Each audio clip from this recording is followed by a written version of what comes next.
Roughly 8 months ago, I had the most successful time on my channel, believe it or not, with displaying the absurdity that is Dead by Daylight speedrunning. Various killer world record tutorials or even categories such as Totem or Kill Your Friends Escape are only a few examples of why DBD speedrunning is so diverse, fun, and as content creator, absolutely desirable. The new PTB, however, has sparked my interest massively. I mean, they're nerfing my beloved brand new parts. I guess it's time to reclaim my throne and once again cement myself in Dead by Daylight speedrunning history. The generator category has one simple rule: do a gen as quickly as possible in a custom game. The timer starts as soon as the black bars at the top and the bottom have disappeared, and it ends when the gen has been completed. I mean, that makes sense, right? The last time around, especially before the infamous gen time increased to 90 seconds, it was an unheard of category and wasn't competitive at all. I was able to beat the former record in under 30 minutes simply by using a better loadout. Also, I was the first to adjust the killer's perk set at all.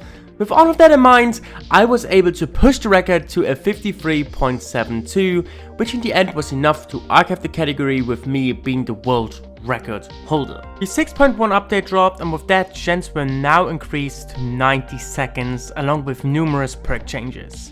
A new generated speedrun category was therefore introduced, and I was absolutely determined to grind it out. But sadly, some others were too. My graded started us off with a 38.4 time on the 14th of July, which was beaten by Balakay only 4 days later, which was then again beaten by yours truly Modern Agony in just a little under 24 hours. After that, however, I faded harder than my dad did when I started speaking for the first time. True story, by the way. My time got lowered not once, not twice, not 3 times, oh no, not even 4 times, but 5 times in total in the course of just 4 months. Right after that, the series came to a standstill ever since, and you wanna know why? Because the record that was set is pretty amazing for what it is. To understand why the record in itself is such a good one, you have to know the 3 layers of the generator's speedrun. Layer number 1 is the spawn. In order to complete a gen fast, you have to spawn in close proximity to the gen, and I think that one is pretty obvious.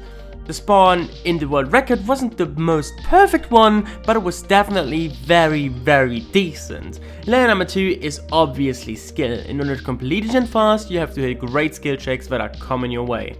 The world record hits every skill check perfectly. And layer number 3, the most obvious one and the hardest one to control, is RNG.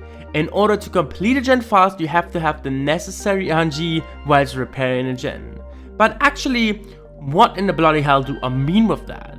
But you see, you're not guaranteed skill checks. They have a likelihood of appearing, yeah, but they never will be 100% certain in any kind of way.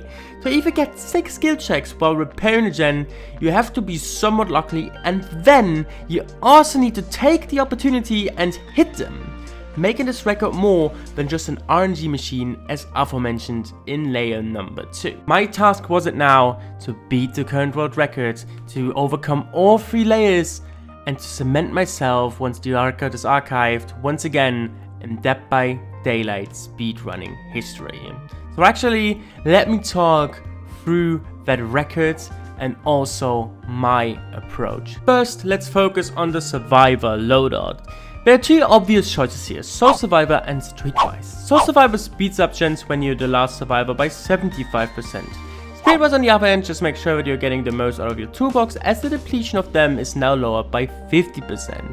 The other 2 perk slots also seem quite logic in my opinion: Hyper Focus and Stakeout. Hyper Focus is probably the cornerstone of the speedrun world record if you really think about it. Each consecutive great skill check hit gives you additional repair progress, which only maxes out once this has happened 6 times in a row, and it's absolutely undeniable. Stakeout on the other hand is just there to support you. Not only does it guarantee you to be able to fail 1 great skill check, but also does it grant you 1% in additional progression, which is more than welcome. In the end, the Survivor tops it off with a commodious toolbox, brand new parts, and a wire spool. Next up comes the Killer's loadout, and the Killer's loadout is pretty simple as it hasn't changed in over a year. First of all, we play Unnerving Present as it increases the likelihood of skill checks by 10% when you're inside the killer's terror radius. To increase the terror radius, we add Distressing, and the killer also needs to find us, so he picks Lethal Pursuer. We have decided to pick Hillbilly, by the way, as our killer. Why? He's the fastest killer in the game, but he has a minor downside. His turning radius, especially when obstacles are close to him, aren't the best. That's why we've changed the map, and from this day forward we will now have every generator attempt on Rotten Fields rather than Ormond Resort. With all of that in mind, my buddy and I just sat down and started grinding the living hell out of it. And I kid you not, the 5th attempt literally looked like this.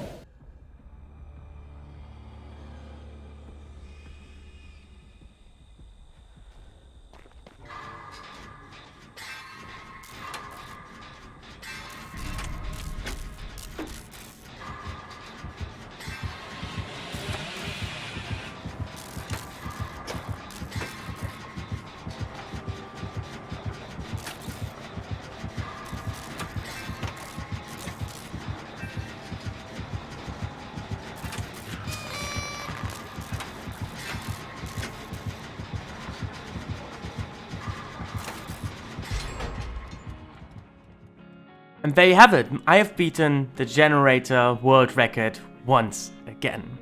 My name is Modern Agony, thanks for watching.